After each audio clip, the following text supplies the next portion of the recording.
Hirupna nu hirup ku kersaning nu maha hirup, patina nu hirup ku kersaning Gusti nu ngawidian pati.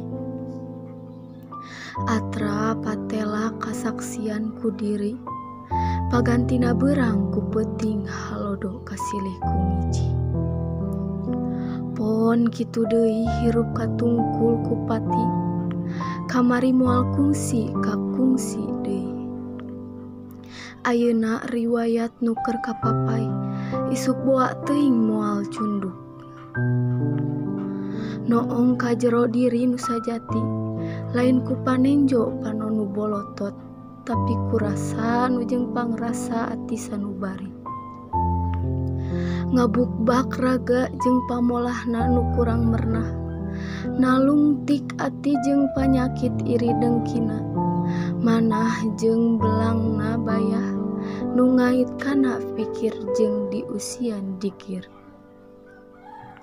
Geuning lain Gusti nu jalir janji, lain pangeran nu sulaya tina firman-Na, tapi diri nu motah ngalajur nafsu amarah, nu nganyababkeun.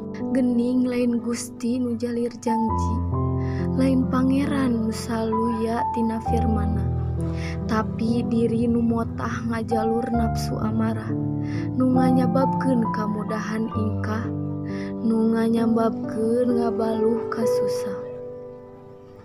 Hampura Gusti, kula negerakeun rasa rumasa, mundut ampun tina catur nu geus kalangkung, nedah hampura tina lengkah nu tos kaliwat.